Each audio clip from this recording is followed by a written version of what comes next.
بسم اللہ الرحمن الرحیم۔ السلام علیکم۔ ہمارے چینل میں خوش آمدید۔ میں اپنے ماں باپ کی اکلوتی بیٹی تھی اور اسی وقت میری عمر بھی صرف 16 سال تھی۔ میں شادی نہیں کرنا چاہتی تھی، لیکن فیصل میرے والد کے دوست کا بیٹا تھا۔ دبئی سے پاکستان آیا تو ابا کے دوست نے اپنے بیٹے کے لیے مجھے پسند کر لیا۔ ابا سے کہنے لگے کہ میرا بیٹا پردیس میں رہتا ہے، اسی لیے مجھے اس کی فکر رہتی ہے کہ اس کی شادی ہو جائے تو میں بھی پرسکون ہو جاؤں گا۔ میرے والد کی اپنی دوست سے اتنی گہری دوستی تھی کہ انہوں نے میرا رشتہ طے کر دیا۔ جو میری والدہ نے مجھے یہ بات بتائی تو میں رونے لگی۔ میں نے کہا، ماں میں اتنی دور نہیں جا سکتی تھی، میں آپ کے بغیر کبھی بازار تک نہیں گئی، پھر دبئی کیسے چلی جاؤں؟ اور پھر میری شادی کی ابھی عمر نہیں، آپ لوگ کیوں مجھے اتنی جلدی خود سے جدا کرنا چاہتے ہو؟ میں اکلوتی تھی، میری عمر بھی بس 16 سال تھی۔ اسی عمر میں مجھے گھر کا کوئی کام نہیں آتا تھا۔ میں اب تک اپنی ماں کے ہاتھ سے روٹی کھاتی تھی۔ وہ بار بار مجھے یہی کہتی کہ اب تم بڑی ہو گئی ہو، چھوٹے موٹے کام کرنا سیکھو۔ لیکن بچپن سے میرے ماں باپ نے جتنا لاڈ پیار مجھے دیا تھا، میں نے کبھی خود کو بڑا سمجھا ہی نہیں تھا۔ میری ماں باپ کو میرے لیے فیصل کا رشتہ سب سے زیادہ بہتر لگا۔ میری ماں کہنے لگی کہ تمہارے سر پر تو ساس سسر اور سسرال کی ذمہ داریاں ہی نہیں ہوں گی، فیصل شادی کے چند روز بعد ہی تمہیں دبئی لے جائے گا، وہ وہاں اکیلا نوکری کرتا ہے، تم عیش کرو گی۔ جس دن میرا نکاح فیصل سے ہوا، اس رات کے ہماری دبئی کی فلائٹ تھی۔ میرے سسرال میں صرف میرے سسر تھے، ساس نہیں تھی، نندیں بھی اپنے گھروں کی تھیں، مگر میں جہاں پر بھی رہتی تو مجھے گھر کے کاموں کی کوئی خاص ذمہ داری نہ تھی۔ سسر بھی میرے والد کے بہترین دوست تھے، لیکن فیصل پچھلے 7-8 سالوں سے دبئی میں ہی کام کرتا تھا، مجھ سے عمر میں 10 سال بڑے تھے۔ ہمارا نکاح دوپہر کو ہوا تھا، اسی لیے باقی کا وقت میرا مہمانوں کی نظر ہی ہو گیا تھا۔ رات کو دبئی جانے سے پہلے اپنا لباس تبدیل کر لیا تھا۔ ویسے بھی مجھے زیادہ بارکام کپڑے پہننے کی عادت نہیں تھی۔ میرے سسر اور نندیں مجھے ایئرپورٹ تک چھوڑنے گئی تھی۔ جہاز میں بیٹھتے ہی مجھے اپنے امی اور ابا یاد آنے لگے۔ فیصل ہلکی پھلکی بات چیت مجھ سے کر رہے تھے، لیکن میرا دماغ اپنے گھر میں ہی اٹکا ہوا تھا۔ دبئی کے ایئرپورٹ پر پہنچ کر فیصل نے ٹیکسی کروائی تھی۔ آدھے گھنٹے کی مسافت کے بعد میں فیصل کے ایک چھوٹے سے اپارٹمنٹ میں پہنچ گئی تھی۔ 2 ہی کمروں کا اپارٹمنٹ تھا، چھوٹا سا لاؤنج تھا۔ فیصل کہنے لگے کہ کھانا بنانے کی فکر کرنے کی ضرورت نہیں ہے، تم بس آرام کرو، کھانا میں آرڈر پر منگوا لوں گا۔ میں بھی صبح کی تھکی ہوئی تھی، اسی لیے کمرے میں جا کر سو گئی۔ 4 دن گزر گئے تھے میری شادی کو، لیکن فیصل نے ابھی تک مجھے چھوا تک نہیں تھا۔ کہنے لگے کہ تم شادی شدہ کے لیے ذہنی طور پر تیار نہیں ہو، اسی لیے بہتر ہے کہ تم تھوڑا وقت دو۔ فیصل کی یہ بات مجھے اچھی لگی تھی، کیونکہ میں واقعی شادی نہیں کرنا چاہتی تھی۔ چند دن گزرنے کے بعد وہ مجھے اپنے ساتھ ایک ہوٹل میں لے گیا۔ ہوٹل کے نیچے بنے ریسٹورانٹ میں مجھے کھانا کھلایا، پھر کہنے لگا کہ اس ہوٹل کے اوپر کے کمرے میں میرا ایک دوست رہتا ہے، مجھے اس سے کوئی ضروری کام ہے، تم بھی میرے ساتھ چلو۔ میں فیصل کے ساتھ اوپر کے کمرے تک پہنچ گئی۔ دروازے پر جیسے ہی دستک دی تو ایک عربی نوجوان جس نے سفید رنگ کا ہبا پہن رکھا تھا، فیصل کو دیکھ کر مسکرانے لگا۔ اس کے بعد جب اس نے مجھے دیکھا تو سر سے پیر تک مجھے یوں دیکھ رہا تھا جیسے عورت کو پہلی بار دیکھا ہو۔ مجھے اس کی نظروں سے الجھن محسوس ہونے لگی۔ میں بالکل فیصل کے ساتھ لگ کر کھڑی ہو گئی۔ فیصل مجھے کمرے کے اندر لے آیا۔ کمرہ کافی کشادہ تھا اور ہر سہولت کمرے میں موجود تھی۔ اس نے مجھے صوفے پر بیٹھنے کا کہا اور پھر کمرے میں موجود انٹرکام سے اس میں 2 جوس منگوائے۔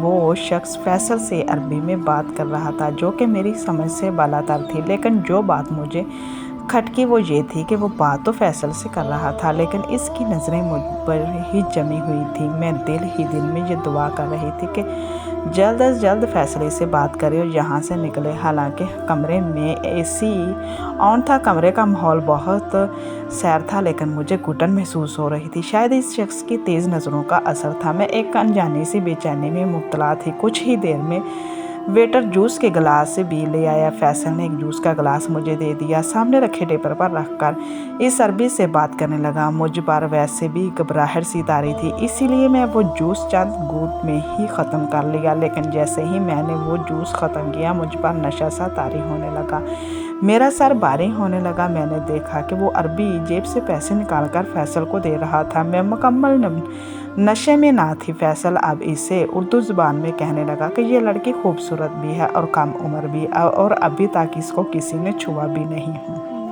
اسی لیے اس کے پیسے زیادہ لوں گا۔ ये सुनकर मुझे अपनी इस बात पर यकीन नहीं आ रहा था। इस अरबी ने जेब से चेक निकाला और न जाने इस पर कितने पैसे दर्ज करके वो चेक फैसल को थमा दिया और देखकर फैसल ने चेक लिया और इसे चूमकर जेब में डाल लिया। मैं इस कदर गनगोदगी में थी कि मुझे सब कुछ सुनाई और दिखाई दे रहा था, लेकिन मुझसे उठा नहीं जा रहा था। बमुश्किल ही मैंने इस सोफे से उठकर खड़ी हुई थी। फैसल जाने लगे। मैंने कहा कि आप कहाँ जा रहे हैं? इसने मुझे कोई जवाब नहीं दिया। मैं लड़खड़ाते कदमों से इसके पीछे जाने लगी थी। इस अरबी ने मुझे बाजू से पकड़कर अपने हिसार में लिया। मैं इस शख्स से अपना आप छिड़वाने लगी, लेकिन जिस कदर मैं नशे में थी मेरी कुव्वत बिल्कुल ना होने के बराबर थी। फिर भी मैं इस अरबी को गुस्से से पीछे कर रही थी। मुझे अपने शौहर के साथ वापस जाना है। वो कहने लगे कि कौन सा शौहर? इस शख्स का तो काम ही नहीं, ये औरतों को बहुत बड़ा सौदागर है, ऐसे ही लड़कियों से निकाह करता है फिर इन्हें बेच देता है। मैंने तुम्हारे इस रात की कीमत पूरे 5 लाख दी है, इसीलिए नहीं कि तुम मुझे नखरे दिखाओ। जो इंकशाफ इस अरबी ने फैसल के बारे में किया था, मेरी आंखों से आंसू टूट कर गिरने लगे थे। मैंने कहा कि मैं एक शरीफ खानदान की लड़की हूँ, खुदा के लिए मुझे छोड़ दो। फैसल ने मुझे धोखे से शादी की। मैंने नहीं जानती थी कि वो क्या काम करता है। मैं ये गुनाह नहीं कर सकती। मेरी बात सुनकर वो कहने लगा, ये मेरा मसला नहीं, मैंने पैसे दिए हैं और दी हुई कीमत ज़रूर वसूल करता हूँ। इसके बाद कमरे के साथ साथ मेरी ज़िंदगी भी अंधेर हो चुकी थी। एक रात लगी थी मुझे बीवी से वैशिनियाँ बनते हुए। जब फैसल सुबह मुझे वापस लेने आया तो मैं सिसकियों से रो रही थी। मैंने इसे नफ़रत से देखा था। मैंने कहा, मुझे नफ़रत है तुमसे, तुमने मेरी ज़िंदगी बर्बाद कर दी। मेरी बात सुनकर वो हंसने लगा, कहने लगा, मुझ पर ये बात असर नहीं करती। ना तो तुम्हारा रोना मेरे लिए कोई मायने रखता है और ना ही तुम्हारी ये बातें। मुझे पैसा चाहिए और इसके हसूल के लिए मुझे कुछ भी कर सकता हूँ। मुझे होटल के कमरे से लेकर वो घर ले आया। मैंने कहा कि मुझे वापस पाकिस्तान जाना है, मैं तुम्हारे साथ नहीं रहना चाहती। वो कहने लगा, जाओ, रोका किसने है? मैंने अपने सामान में अपना पासपोर्ट ढूंढना शुरू कर दिया, लेकिन मेरे सारे डॉक्यूमेंट्स और पासपोर्ट मेरे पास नहीं थे। मेरे सामान से गायब थे। मेरे तमाम जेवरात भी मेरे सामान से गायब थे। मैं दीवानों की तरह अपना सामान उलट पुलट कर रही थी और फैसल हाथ बांधे बड़े आराम से ये तमाशा देख रहा था। मैं रो रही थी और अपनी एक चीज़ इधर से उधर फेंक रही थी, लेकिन मुझे कहीं भी ना तो पासपोर्ट मिला और ना ही मेरे जेवरात, जिन्हें बेचकर मैं यहाँ से जा सकती थी। इस शख्स ने मुझे बिल्कुल बेबस कर दिया था और अब मेरी बेबसी पर हंस रहा था। जब मुझे कुछ ना मिला तो मैं फूट फूट कर रोने लगी। वो धीरे धीरे से चलते हुए मेरे पास आया, कहने लगा कि तुम क्या समझती हो, कच्ची गोलियाँ खेली हैं क्या मैंने? अरे मैं तो खिलाड़ियों का खिलाड़ी हूँ। तुम्हारा पासपोर्ट और जेवर हर चीज़ मेरे पास है और अब तुम इस घर में ही कैद रहोगी जब तक तुम्हारा दिमाग दुरुस्त नहीं हो जाता। ये कहकर वो कमरे से बाहर चला गया और बाहर से कमरा लॉक कर दिया। पूरा दिन मैं भूखी बैठी रही। भूख के मारे मेरे पेट में बाल पड़ने लगे थे। मैं बार बार दरवाज़ा खटकाती रही, लेकिन ना तो मुझे किसी ने खाना दिया और ना ही पानी। रात तक मैं निढाल हो चुकी थी। सुबह तक मुझे लगा जैसे मैं बगैर खाए पिए मर जाऊंगी। तभी मेरे कमरे का दरवाज़ा खुला। फैसल कमरे में दाखिल हुआ। मुझे यूं निढाल देखकर कहने लगा, दिमाग दुरुस्त हुआ या फिर एक दिन और भूखा रखूं? तुम्हें मैंने इसे नफ़रत से देखा था। भूख के मारे मेरा ये हालत थी। मैं बिल्कुल मुर्दा हो चुकी थी, अपने ही बेड पर लेटी थी। जब फैसल ने हाथ में पकड़ी पानी की बोतल खोली और मेरे मुंह पर पानी फेंकने लगा, मैं एकदम ही उठ बैठी थी। प्यास की शिद्दत से मेरे हलक बिल्कुल कांटा हो चुका था। मैं न जाने कितना पानी एक ही घूंट में पी चुकी थी। ये देखकर फैसल कहने लगा, 24 घंटे भी तुमसे भूखा और प्यासा बर्दाश्त नहीं हुई। मैं तो समझा था कि अपनी इज्जत की खातिर 4 दिन भूखी रह लोगी। खैर, बड़ा हद तक अमीज़ लहजा था इसका। ये कहकर वो मेरे बेड पर मेरे सामने बैठ गया। कहने लगा, खाना मैंने ऑर्डर कर दिया है, अच्छी तरह सैर होकर खाना और इसके बाद तुम्हारे वार्ड में एक ब्लैक कलर की साड़ी पड़ी है, रात को इसको पहनकर तैयार रहना। ये सुनना था कि मैं बिफर के रह गई। मैंने इसका गिरेबान पकड़ा। बुरी तरह से इसने इसे झंझोड़ के रख दिया। इसकी शर्ट के कई बटन टूट चुके थे। मैंने कहा, खबरदार खबरदार, जो तुमने बेचने की कोशिश की तो मैं कभी भी ये गुनाह नहीं कर सकती। कहने लगा, तो फिर भूखी मर जाओ, तब जब तक तुम अपनी रजामंदी से इस बात के लिए मान नहीं जाती मैं तुम्हें एक दाना भी खाने के लिए नहीं दूंगा। जितना एहतजाज तुमने इस अरबी के साथ किया है, अगर तू दूसरे ग्राहकों के साथ करोगी तो वो अच्छी कीमत नहीं देंगे। तुम्हारी और मुझे पैसा चाहिए। पैसे की खातिर मैं कुछ भी कर सकता हूँ, यहाँ तक कि तुम्हें भूख का मार भी सकता हूँ। यहाँ मुझे पूछने वाला कोई नहीं है, तुम मर गई तो मैं कह दूंगा कि एक कार एक्सीडेंट में तुम्हारी मौत हो गई। तुम्हारा बाप कौन सा इतनी दूर यहाँ पर तहकीक करने आएगा? इनकी बेटी मरी कैसे थी? इसकी बात सुनकर मेरा दिमाग चकरा कर रह गया था। ये कहकर के वो फिर कमरे से बाहर चला गया। मैं जिस कदर भूख बर्दाश्त कर सकती थी मैं कर रही थी। तीसरे दिन मैं अपने मरने की दुआ कर रही थी। मैं ये गुनाह नहीं करना चाहती थी, लेकिन शाम तक मेरी ये हालत थी कि अगर मुझे कुछ खाने को न मिला तो पता नहीं मैं क्या कर गुजरती। मुश्किल चकराती सर के साथ कमरे के दरवाजे तक आई थी। बेबस हो चुकी थी। मैंने दरवाज़ा बजाना शुरू किया। मैंने कहा कि खुदा के लिए मुझे कुछ खाने को दे दो, जो तुम कहोगे मैं करने को तैयार हूँ। साथ साथ ही मैं रो रही थी। ये मेरी बेबसी की आखिरी हाथ थी। फैसल ने दरवाज़ा खोल दिया। इसके हाथ में खाने के बहुत सारे बॉक्सेस थे। मैंने किसी भूखे बेकारी की तरह इससे से वो बॉक्सेस छीने थे। बेड पर रखकर फौरी से इन्हें खोलकर खाने लगी। मैंने यूं खाने को अपने अंदर डाल रही थी जैसे पहली बार खाना देखा हो। पेट की दोजों को भी ईंधन चाहिए होता है, इसकी खातिर इंसान कुछ भी कर जाता है। जब मेरा पेट बिल्कुल सैर हो गया तो फैसल ने मुझे एक बेहुदा सी साड़ी पहना दी। कहने लगा, इसे पहनकर रात को तैयार हो जाना और इस बार मुझे तुम्हारी कोई शिकायत ना मिले। जितना तुम मुझे खुश रखोगे इतना ही मैं तुम्हारा ख्याल रखूँगा। ये कहते हुए वो मेरे बालों को बिखरी लीट को मेरे कान के पीछे उड़ाने लगा। मैंने गुस्से से इसका हाथ पीछे झटक दिया। वो हंसते हुए कमरे से बाहर चला गया। मजबूरन मैं रात को तैयार हो गई। फिर मेरी हर रात ऐसे ही गुजरने लगी। बहुत मुश्किल होता।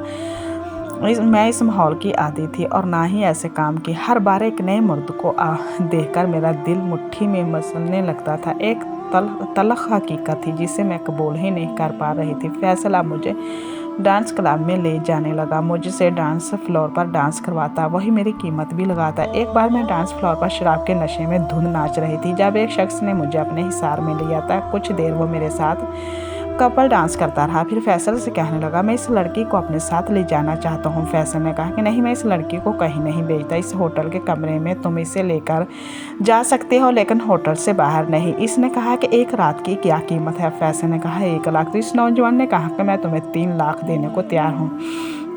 मैं यहाँ का पुराना ग्राहक हूँ। तुम चाहे तो मैनेजर से मेरे बारे में पूछ सकते हो। मैं इस लड़की को अपने साथ लेकर जाऊँगा और कल यहीं छोड़ जाऊँगा। फैसल कुछ देर सोचता रहा। फिर होटल के मैनेजर से कुछ तफ्तीश की तो मालूम हुआ कि वो वाकई इस क्लब का पुराना ग्राहक था। वो अक्सर लड़कियों को अपने साथ ले जाता था और वापस भी छोड़ देता था। 3 लाख में मेरे शौहर ने मेरा सौदा किया था। वो शख्स मुझे अपने साथ अपने घर पर ले गया। इसके कमरे में जाकर मेरी फिर से वही कफियत शुरू हो चुकी थी। मुझे मर्द के नाम से भी नफरत हो चुकी थी, लेकिन ये शख्स बिल्कुल अजीब था। इसने मुझे कुछ नहीं कहा, बस मुझसे बातें करता रहा, मेरे बारे में मुझसे पूछता रहा। कहने लगा कि मेरा मकसद तुम्हारा साथ गुनाह करना हरगिज़ नहीं। अगर तुम मेरा साथ दो तो मैं तुम्हें इस गुनाहों की दलदल से निकाल सकता हूँ। मैं इसे ज़ाबनाक ज़िंदगी से निकलना चाहती थी, इसलिए मैं शख्स की बात मान ली। इसे अपने बारे में सब कुछ बता दिया। इस शख्स ने मुझसे कहा कि तुम्हारे शौहर ने यकीनन तुम्हारे पीछे कोई जासूस ज़रूर भेजा होगा। मैं सिर्फ इसका इतना इत्मीनान हासिल करना चाहता हूँ, वो बिला झिझक तुम्हें मेरे साथ भेजे। फिर ऐसा ही हुआ था। कई बार वो शख्स मुझे अपने साथ लेकर गया, लेकिन इसने मुझे कभी भी अपनी हवस का निशाना नहीं बनाया था। वो मेरे शौहर का इत्मीनान भी इस पर बेहाल हो गया था। अब वो मुझे इसके साथ भेज देता था क्योंकि इसे अच्छी रकम दे रहा था। जब वो मुझे अपने साथ लेकर गया तो वहीं से वो मुझे शारजा ले गया। मुझे लगा जैसे मैं बहुत अरसे बाद किसी आज़ाद फ़िज़ा में सांस ले रही थी। मैं इतनी खुश थी कि जिसे कोई हद नहीं। मैंने इस शख्स से कहा कि वो मेरा पासपोर्ट बनवा दे और मुझे पाकिस्तान भेज दे। मैं अपने वालिदैन के पास जाना चाहती हूँ। वो कहने लगा कि मैं बहुत जल्द तुम्हारा पासपोर्ट बनवा दूँगा। मैं बहुत खुश थी। चलो लोगों में अब भी इंसानियत तो है। ये गुमान भी मेरा गलत साबित हुआ। इस शख्स ने अब तक मुझे कोई नुकसान नहीं पहुंचाया था। एक बार मुझसे कहने लगा कि तुम मुझे अच्छी लगती हो, अगर तुम चाहो तो मुझसे निकाह कर सकती हो। मैंने इसकी तरफ गौर से देखा। मैंने कहा कि मैं अभी अपने शौहर के निकाह में हूँ। ये सुनकर वो कहने लगा कि पाकिस्तान जाते ही तुम इस शख्स पर खुला का मुकदमा दायर कर देना, तुम्हें अदालत से खुला मिल जाएगा। इस शख्स ने 1 हफ्ते में ही मेरा पासपोर्ट तैयार करवा लिया और मुझे अपने साथ पाकिस्तान ले आया। जैसे ही मैं अपने घर जाने लगी तो कहने लगा कि जब तुम्हारे घर वाले तुम्हारी सच्चाई जानेंगे तो वो तुम्हें कभी भी कबूल नहीं करेंगे। और ये भी मुमकिन है कि तुम्हारे माँ बाप ये सब सुनकर ये सदमा बर्दाश्त ना कर पाएँ, क्योंकि 2 साल तुमने जिस तरह की ज़िंदगी गुजारी है कोई भी माँ बाप ये सब बर्दाश्त नहीं कर सकते। इसकी बात सुनकर मैं सोच में पड़ गई। ये एक तलख़ हकीकत है, जितनी मोहब्बत मेरे माँ बाप मुझसे करते थे वो वाकई ऐसा दुख तो कभी भी बर्दाश्त ना कर सकते थे। फिर इसने मोबाइल से मुझे एक ऐसी चीज़ दिखाई कि मेरे रोंगटे खड़े हो गए। मैं नहीं जानती थी कि कब और कैसे, लेकिन मेरी नाज़ेबा वीडियोज़ मेरा चेहरा ब्लर करके वायरल की गई थी। वो कहने लगा कि ये देखो, अगर इसने तुम्हारे चेहरे को साफ़ कर दिया गया तो तुम्हारा माँ बाप तो जीते जी मर जाएंगे और तुम इस माशरे में इज़्ज़त से कभी भी नहीं जी पाओगी। लोग तुम्हें पहचानेंगे तो तुम पर थू थू करेंगे, तुम्हारा जीना मुहाल कर देंगे। इसकी बात सुनकर मैं घबरा गई। मुझे समझ नहीं आ रहा था कि मैं क्या करूँ या क्या ना करूँ। वो कहने लगा कि तुम्हें खुला दिलवाने के बाद तुमसे निकाह कर लूँगा, तुम्हें इज़्ज़त की ज़िंदगी दूँगा, क्योंकि जब तुम्हारी ये वीडियोस पुरानी हो जाएगी तो मैं फिर खुद तुम्हें तुम्हारे माँ बाप से मिलवाऊँगा। मेरे पास इस वक्त कोई रास्ता नहीं था इस शख्स की बात को मानने के अलावा। कौन सी औरत है जो इज़्ज़त से जीना नहीं चाहती, और मुझे भी इज़्ज़त की ज़िंदगी चाहिए थी। बहरहाल मैं इस शख्स के साथ वकील के पास गई और अपनी सारी बातें इसे बता दी। इस बात को आगे रख कर मैंने खुला का मुकदमा भी दायर कर दिया। मेरे शौहर मुझसे नाजायज़ काम करवाता था, बदकारी करवाता था। बहुत जल्द मुझे अदालत के ज़रिए खुला मिल गई। अदालत पूरी होते ही शख्स ने मुझसे निकाह कर लिया। मैं बेहद खुश थी। फिर इसने मुझे एक बुर्का ला कर दिया। कहने लगा, मैं चाहता हूँ कि तुम इससे पहनो। मुझे इस शख्स की ये बात बहुत अच्छी लगी। वो मुझे तहफ़्फ़ुज़ दे रहा था। मैंने फ़ौरी से बुर्का पहनना शुरू कर दिया, नकाब भी करना शुरू कर दिया। लेकिन एक बार जो बातें मैंने अपने शौहर को फ़ोन पर करते हुए सुना, मेरा दिल धड़कना भूल गया था। वो कह रहा था कि हाँ, अब मैं इस लड़की का एतमाद जीत चुका हूँ। कल से ही मैं इसे आपके पास भेज दूँगा। अब 2 माह तक वो आपके पास ही रहेगी। बड़ी मुश्किल से मैंने इसे हासिल किया है। इसे ज़रा सा भी शक नहीं होना चाहिए हम इसे किस मकसद के लिए लाए हैं। ये सुनकर मैं दंग रह गई। जो ख्याल मेरे दिल में आया, फिर इससे मेरी आंखों से आंसू बहने लगे कि अभी मेरी आजमाइश ख़त्म नहीं हुई थी। क्या वो शख्स मुझे बेचना चाहता था? क्या फिर सारी ज़िंदगी मैं यूं ही बिकती रहूँगी? लेकिन जो काम वो मुझसे लेना चाहता था वो तो इस काम से ज़्यादा भयानक था। मैंने सोचा कि जैसे ही वो कल घर से बाहर जाएगा मैं भाग जाऊँगी, लेकिन मैं नहीं जानती थी कि मैं वहाँ पर बहुत से लोगों की नज़र में हूँ। जैसे ही मेरा शौहर बाहर गया, मैंने बुर्का पहना और घर से बाहर निकल गई। मैं नहीं जानती थी कि मेरी मंजिल कहाँ है और कहाँ नहीं, लेकिन मैं अभी बस स्टॉप तक पहुँची ही थी तो एक औरत मेरे पास आई और मेरी कमर पर पिस्टल रख दी। कहने लगी, ज़्यादा चालाकी दिखाने की ज़रूरत नहीं। हमें मालूम था कि तुम मौका पाकर भागने की कोशिश करोगी। जहाँ तुम रहती हो वहीं पर हर जगह कैमरे मौजूद हैं। हम देख चुके थे कि तुम मुनव्वर की बात सुन चुकी थी। हम जानते थे कि तुम भागने की कोशिश करोगी। अगर तुम चाहती हो कि ये गोली तुम्हारे आर पार ना हो जाए तो वापस चलो। वो मुझे वापस घर ले आई। कुछ देर बाद वहाँ पर मुनव्वर भी आ चुका था। इस औरत ने मुनव्वर से कहा कि मैं भागने की कोशिश कर रही थी और अब हम रोज़ रिस्क नहीं ले सकते। अब इसे अपना काम लो। मैं समझती थी कि मुझे फिर से किसी मर्द के आगे पेश किया जाएगा, लेकिन मेरी हैरत की इंतहा नहीं थी जब इसने मुझे खुद कश हमले के लिए जैकेट दी जिस पर बम लगे हुए थे। ये देखकर तो मेरी जान निकल गई। वो औरत मुनव्वर से कहने लगी, इसे ये पहनाओ, ऊपर से बुर्का, और आज ही ये काम करना है। फिर मुझसे कहने लगी कि जहाँ हम कहेंगे वहीं तुम जाओगी, बाकी का काम हमारा है। ये सुनकर मैंने एक नज़र मुनव्वर की तरफ देखा। वो नज़रें चुरा गया। जैसी ज़िंदगी मैंने गुजारी थी, मौत मेरे लिए आसान थी, लेकिन मैं अपने साथ साथ कई बेगुनाह और मासूम लोगों की जान नहीं ले सकती थी। चंद दिन उन्होंने मुझे कमरे में ही कैद रखा और इसके बाद खुद कुछ जैकेट पहनाकर, बुर्का पहनाकर एक मेन बाज़ार में मुझे खड़ा कर दिया जहाँ पर औरतों और बच्चों का राज था। मैं वहाँ खड़ी ये सोच रही थी कि मेरे साथ साथ ये तमाम मासूम बेगुनाह लोग मारे जाएंगे। मैं ये गुनाह नहीं कर सकती थी। मैं अल्लाह से दुआ गो थी वो मेरी मदद करे। सामने से ही मुझे एक पुलिस की